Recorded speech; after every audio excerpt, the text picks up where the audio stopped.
Hello students, welcome to EPG Patashala. I am Dr. Basu Prabhujirli from Banaras Hindu University. Today, we are going to talk on a module, History of Extension Services in the post-independence era as a part 2. Under this program, we will be discussing two basic programs, that is Community Development Program and the Panchayat Raj. These are the components of the paper, Concept and Dimension of Extension Education. The objective of this particular module is, as I said, there are two basic programs that we are going to discuss, that is Community Development Program and Panchayat Raj system. The objective is to realize the importance of people's participation in developmental initiatives. Until and unless people participate for whom the initiative is meant for, we cannot observe any changes in the society. With this premise that we are working upon. In the previous part, we have observed 6 different programs wherein the effort was made to influence the behavior of the people for participation, for inculcating the desirable changes in their behavior, and all these efforts were aiming at bringing in the socio-economic changes. So, putting these things under the heading of the Planning Commission's summary, we can say that why the programs that we planned and implemented in the first part of the post-independence efforts did not yielding good amount of results as anticipated. So, there were certain reasons. So, Planning Commission made an effort to consolidate these reasons and I am presenting before you. Majority of the schemes were of short duration, obviously, because we were not having an assessment of to what extent that it can be taken up and where it should be and where it should not be implemented. But we wanted to see the change and we wanted to see the people's participation, ensure people's participation, hence we went for the shorter duration. The activities were not properly planned and implemented. Obviously, there was no institutional support for planning and implementation of all these developmental initiatives. And hence, in the fag end of the part 1, we discussed about the Planning Commission, and that also is now reframed as Policy Commission, NITI. And it is a continuous process. But at that point of time, we did not have appropriate institutional support, hence there was problem in case of planning as well as in case of implementation. Initiative came from either from the government or a few individuals, but not from the people. This particular point is very, very important from the perspective of development. Why it is so? These programs are supposed to be more of supply driven rather than demand driven. So, government want to supply development for the benefit of people, but is it expected? Rather, there should be demand from the people, then there should be supply from the government side or any of the institution for that matter, then we can see the holistic change. The classical example that we can remember at this juncture is the Nilokeri experiment. It was totally demand driven. Every individual who was displaced from Pakistan was in need of the support from the government, and government did it and they changed themselves. It is not happening in this part of the country because we are having a sense of complacency that is very, very dangerous for the development. So, that is why the Planning Commission identified that yes, the government is from the initiative is from the government or a group of individuals who perceive certain amount of change in the society, but the needed people did not demand for that. So, that was one of the major lacuna. The basic problems like rural credit, land tenure, etc. were not at all touched upon by these developmental initiatives. That is another important concern what we have. Keeping all these observations of the Planning Commission and the experiences that were gained out of the previous experiments, one ambitious program by the Government of India was planned, and that was implemented on 2nd October in the year 1952. The name of that program is the Community Development Program. At the outset, the thing that is coming to our mind is we are going to bring certain changes in the community. This is what is community development. What are those changes that we are intended, and what are those changes the community is in need of? So, these were some of the issues that were addressed. Now, coming to how we can understand this concept of community development, because this particular program of community development, it is not only limited to India. Similar programs were implemented in other parts of the world also, especially where the development was essential or where the development was needed. In those underprivileged area, community development program was also implemented, but in Indian context, it was planned in 1952.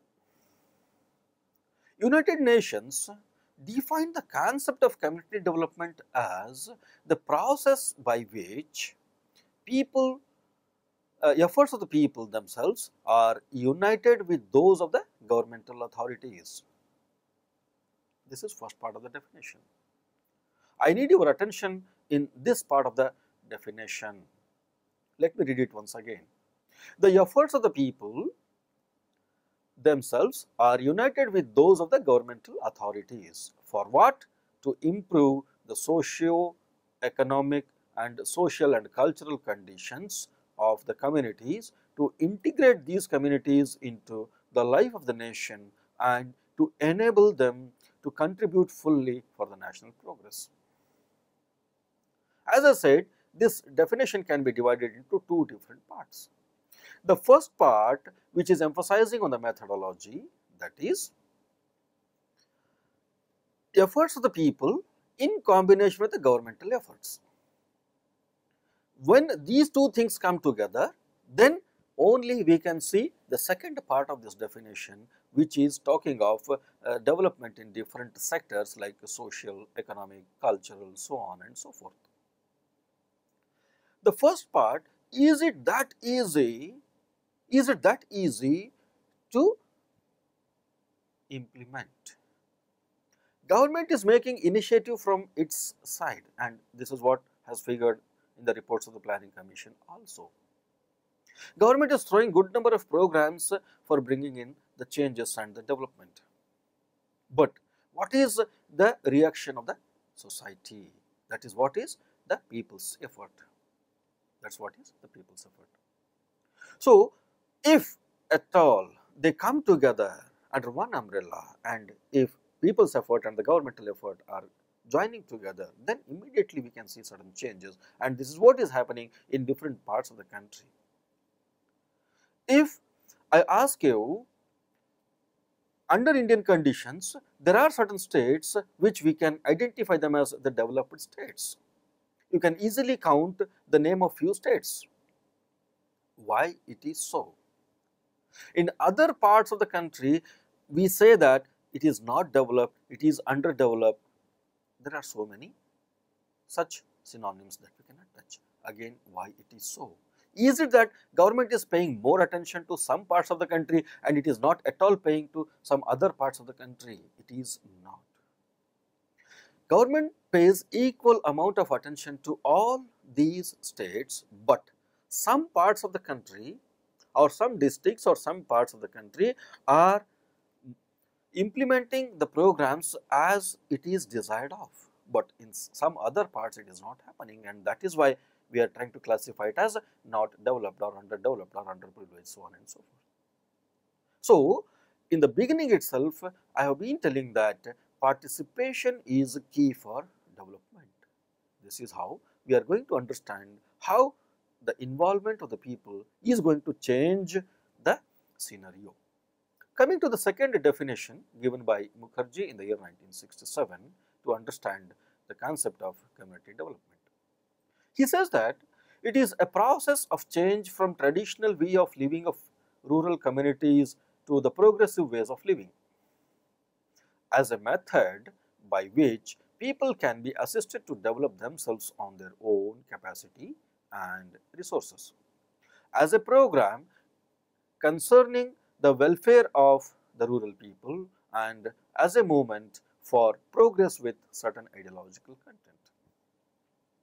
Various things are involved in this particular definition also. What is that?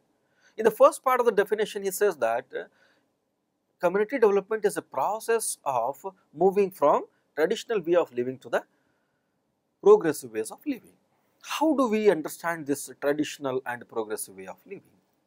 Is it that if we change our food habits, it is going to be identified as a progressive ways of living? Or is it that if we change our dressing pattern, it is going to be the progressive ways of living? No.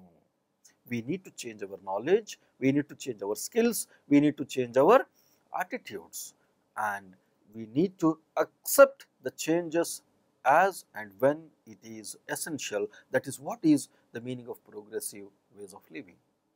So, once we accept these things, so then we can see certain changes, and that change, what again it is referred in the last part of the definition, that change should be with certain ideological content.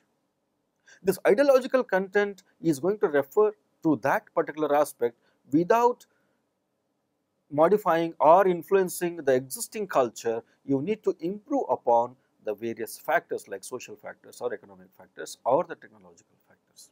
So, that is how the concept of community development is coming into the picture. Till now, we were understanding the concept of community development with the help of two definitions. I hope you are clear about the concept of community development. Coming to the objectives of community development, how the definition can be implemented to achieve the aims of achieving the change in living standards of people. The objectives are the expression of the ends towards which all the efforts are directed. The objectives of the community development include the first one, to assist each village in having effective panchayat, cooperative and schools. These are the three basic institutions that we come across for ensuring development. The second objective was, through these institutions, plan and carry out integrated, multi-phased family, village, block and district plans for increasing agricultural production, for improving the cottage industries, for providing health care and educational facilities, for providing programs for village women and youth. The objectives reveal the importance of the basic institutions at grassroots level. Once the grassroots institutions are strengthened, the development is bound to follow. It is the same institution that we refer to as the basic institutions in sociological studies. Panchayats represent the political institution, which is the key to consolidate the demands of the community. Once the community consolidates the needs, then it brings the commitment in its implementation and motivating people. Cooperatives are the economic institutions which help in maximization of profits of the community.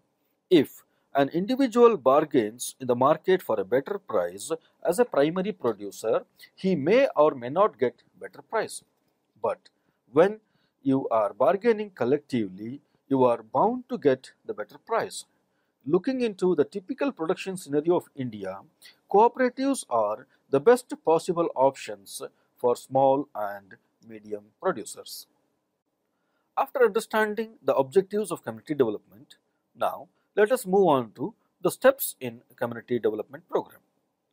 Over a long period of experimentation, many researchers came out with various steps and processes of community development. The steps suggested by Dwarakinath in the year 1967 enlisted the most acceptable and practical steps for planning implementation of community development program. The steps include identification of need, that is the first and foremost step.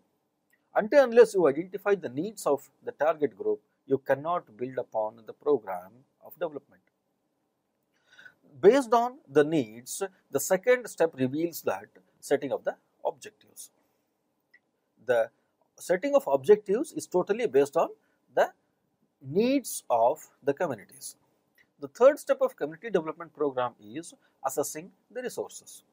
After setting of the objectives, we are trying to identify whether we have sufficient resources at our disposal to achieve the objectives. If yes, it is well and good. If the resources are in and around us, we are going to make use of that. If not, how and from where we can get these resources, that will be planned and carried out in case of assessment of the resources. The fourth step includes considering the alternatives. So, what if we are not having the resources, or if we are not able to have an access to these resources, will be decided under the step of considering the alternatives. If the resources are not available, or if any of the input is not available, there are good number of alternatives or the contingency plans that we can think of. That is what is the basic idea here. Based on this, as a sixth step of community development program, we are going to make the decision. That is what is the next step.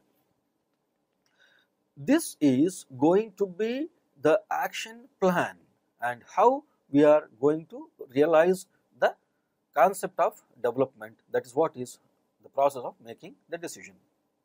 Providing leadership is how we are going to implement this particular action plan. So that is what is the process that we are going to decide in the form of providing leadership. Taking action, so that is the next step, which deals with taking this particular program or any of the initiative that we have thought of to the ultimate beneficiary. So that's what is the meaning of taking action. And the last step, which is very, very, very important, is being capable of solving other problems of the community. So it represents the ability of the member of a community who should develop his capacity to solve the other problems of the community. That is what is the basic idea here. The last step, as we said now, of the community development program, as reported by Dwarakinath, reveals the development agenda of the development and commitment of the government regarding the human resource development. The agenda is building capacity of each and every individual so that he can become capable of solving the other problems of the community. If it becomes a reality, then there will not be any problem in the society. But to reach to this point, there are various other things that we need to take up. Now, moving on to the implementation part of the community development program. What was the operational area and what was the structure that was available for implementation of this community development program? Each community development program had an operational area of about 400 to 500 square miles. The said area used to cover about 300 villages with a population of about 2 lakhs in those days. To begin with, 55 community development projects were established, and later it was extended to other parts of the country also. Each community development program was headed by a project officer covering 3 development blocks, and each block is headed by a block development officer, popularly known as BDO. I hope you remember in those days of community development program, BDO used to be the most strongest extension officer, and he is the most powerful extension officer because the all developmental initiatives, the programs, the projects were implemented through block development officer only. Even today, the post exists. The BDOs are supported by a range of extension officers, and at grassroots level, there are village level extension workers for a cluster of 5 to 10 villages. The village level extension worker is the basic organic linkage between the community and the government machinery. He was a multi-purpose extension worker under this particular program. The basic issue that was faced by this particular program was because the grassroots level extension worker was of multi-purpose in nature. With the element of development in the village, the expectation of the people started rising. They wanted to know more about agriculture, they wanted to know more about health, they wanted to know more about cottage industry, so on and so forth. But the service provider was one village level extension worker with minimum qualifications. He was not able to deliver much goods to the society, and that is how it became an hindering factor, which we will see in case of training and visit system. The corrections were modified, the corrections were introduced, and highly professional extension workers were provided under training and visit system. Friends, after understanding the steps and processes of a community development program, now let us move on to the critical analysis of this community development program, because many efforts were done to make this particular program a success. But still, with all these efforts, there were some lacunae of this particular program. That is what were identified at the end of this particular program. We will try to identify them one by one. The first point that emerged as a part of this critical analysis was the government personnel assumed the responsibility of determining the needs of the villagers and also prescribed how these needs should be and could be met.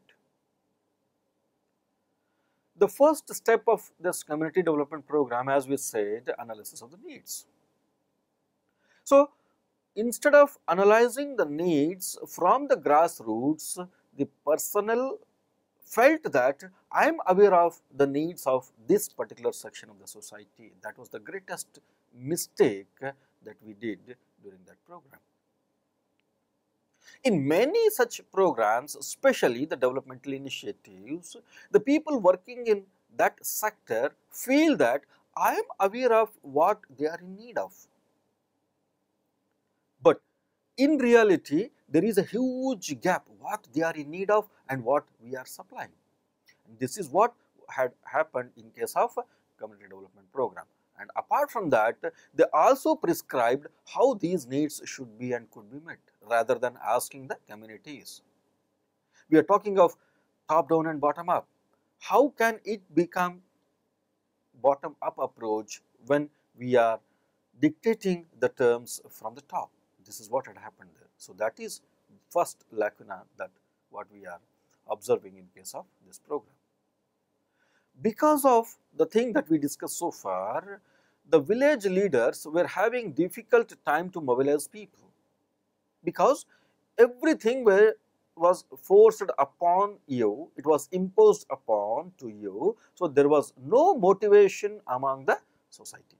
There was no motivation among the society, and village leaders were struggling or trying their best to motivate the people, but because they did not listen, then they started facing the problem.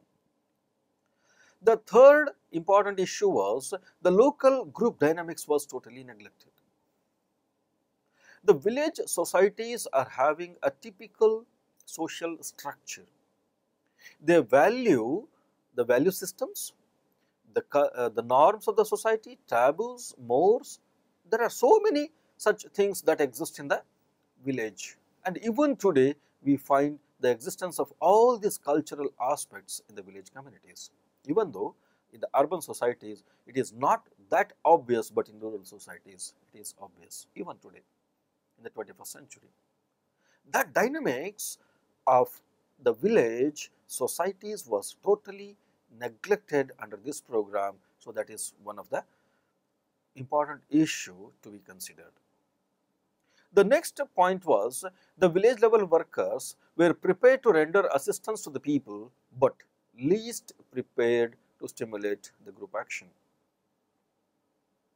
In analysis of almost all developmental initiatives, especially in case of agriculture and allied sector, this particular finding is almost common to all the developmental initiatives. What is that? The developmental workers or the extension workers who are in this particular sector are loaded with good number of technological issues, but they are lacking the training on extension methodologies.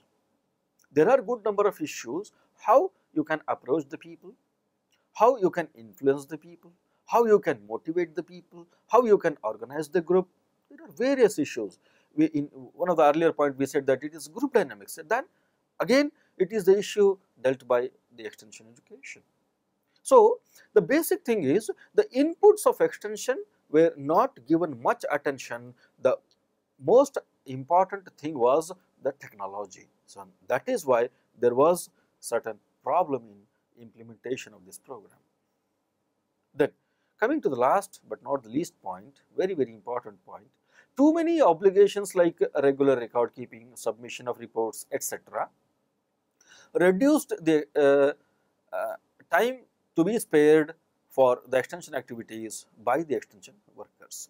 Yes, these are the official procedures. Sometimes we feel that they are going to be the burden, but when we give much emphasis on this paperwork, definitely the other part is going to be influenced, and that is what had happened in case of community development program also. Looking into the response of the community, in spite of drawbacks mentioned in the aforesaid paragraphs or in the aforesaid discussion, there was enthusiasm among the community. Hence, to cover more area under community development program with the less cost and more people's participation, the program was extended as the National Extension Service in the year 1953.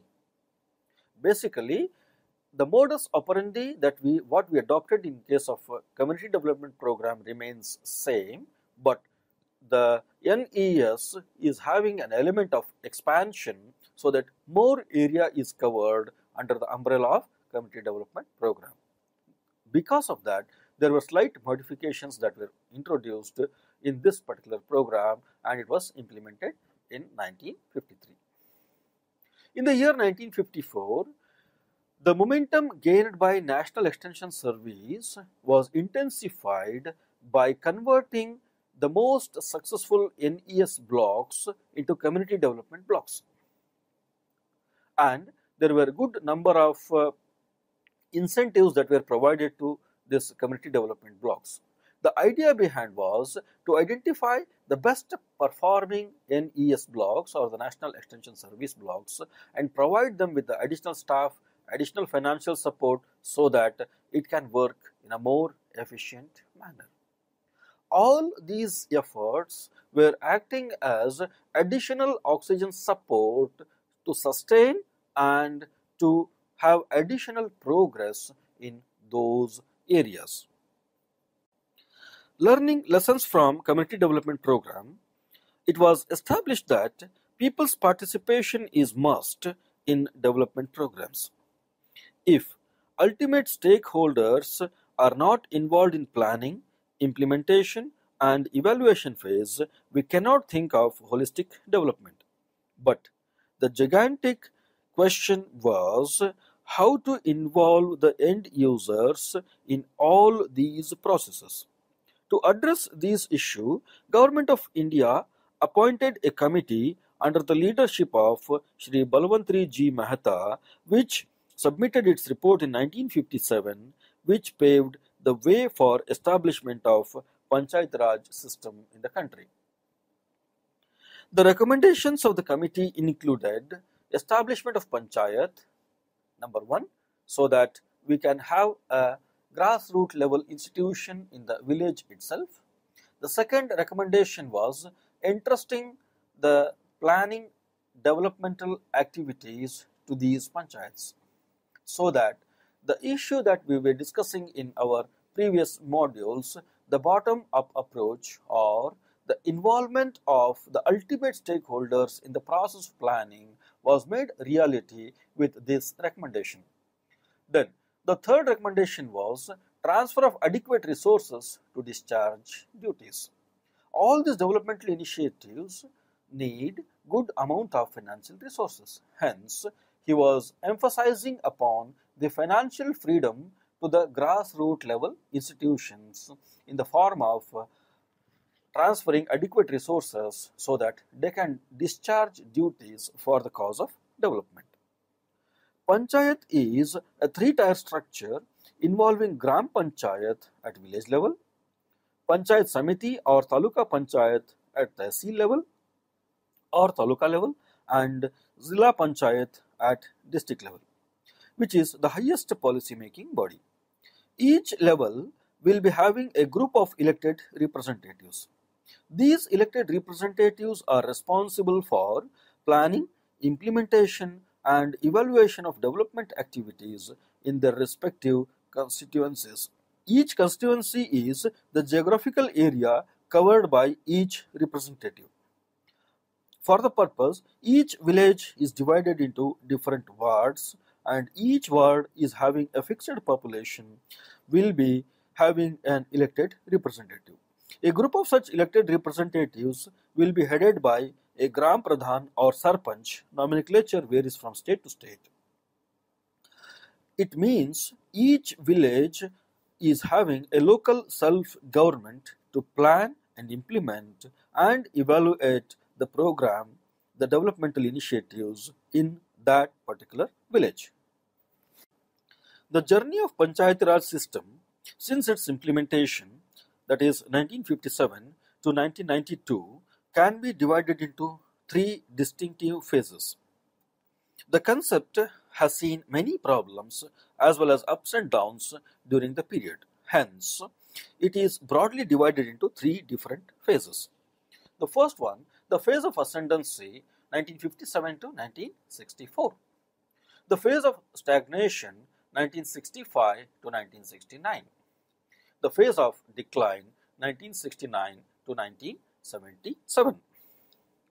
The first phase has seen very enthusiastic response from the people as well as government, since it was of the first of its kind program, wherein people wanted to take active part and be the carriers of development process. The second phase was one of the most disappointing phase for the development initiatives. The phase is identified as a stagnation phase. In the earlier part of our discussion, we have seen that there was a phase of stagnation as well as decline in case of Panchayat Raj system. The reasons behind the stagnation as well as the decline stage include: number one, the rural development programs were kept out of the purview of Panchayat Raj institutions. The basic purpose of Panchayati Raj was defeated with this particular process, since the established government institutions were not much successful in ensuring the development at village level. The concept was brought in, but the authorities responsible again brought in the barriers in the process. Hence, there was stagnation. The second reason that was quoted include reduced fund allocation. In the recommendation of the committee, it was clearly spelled out that allocation of sufficient funds to take up development programs. Since it was not practiced, there was stagnation. Without financial support, how can we ensure development? That is the main issue for stagnation. The third reason for this thing was lack of adjustment of bureaucracy with the Panchayati Raj institutions. This seems to be the root cause of all the reasons at stagnation phase. Since the power was transferred to the people's representatives, the bureaucracy could not digest this particular development. And there was totally no cooperation from bureaucracy to the Panchayati Raj institutions. Initially, even the government could not understand the issue. Hence, there was perceived need for comprehensive modification in the Panchayati Raj system. The fourth reason that was quoted for stagnation and decline was the lack of political will. This is key for underdevelopment or no development. On the contrary, if there exists political will, we can see the change within no time. This is how we see some changes in some places where the local and the regional politicians are highly active. On the other hand, if the local politicians are not active, there we will not see any change. Even though the government allocates the fund for all the regions equally, we see the regional variations as far as development is considered. The fifth reason and the most important reason quoted for stagnation and declining stage include the other impacts of lack of political will is postponement of the panchayat elections in some states and suspension of panchayat raj institutions in some other states, because of which people started losing interest in the panchayat raj institutions. Again, bureaucracy gained the moment under such developments. The sixth reason quoted was the prime reason for decline of Panchayat Raj institution was lack of conceptual clarity about the Panchayat Raj institutions and its objectives. After more than a decade of implementation of Panchayat Raj institutions, if the people responsible are having lack of conceptual clarity, how can the concept work successfully? So that is how there was totally a decline in the process of implementation of Panchayat Raj system for ensuring the development. Looking into the analysis of the Government of India brought constitutional amendment under the 72nd Amendment to the Constitution in the year 1992. There were major amendments to the Constitution as far as the Panchayat Raj institutions are considered. These amendments gained the momentum again in the country and grassroots level development became a reality. Since then, because of the 72nd Amendment to the Constitution and the entire process of the Panchayat Raj institution was changed. Since then, it became mandatory for all states to conduct timely elections, to allocate sufficient resources, and all the problems what we faced that under the heading of the stagnation and the declining stage of Panchayat Raj were overcome with this particular process over a period of time. Now, almost every state in India is having the Panchayat Raj institutions running very successfully, and the dream of transferring the powers to the local institutions has become a reality. So students, we discussed so far two important programs, that is Community Development Program and the Panchayat Raj institution. Both these programs were such programs which were experimented on people's participation at grassroots level for ensuring development. So, when we go through the contents or when we recall the contents of these two programs, how to involve the ultimate beneficiary, because in the process of development we need to consider them as one of the important stakeholders. In many of the developmental initiatives, this particular aspect found to be missing, but that was inseparable component of these two programs. That is, we try to identify the people's participation as one of the important stakeholders. The process of development is a continuous journey. We need to learn from our own previous mistakes and make necessary modifications in the approach and involve the community for holistic development. Then we can see the desired change in the society and the holistic development that we have been talking of.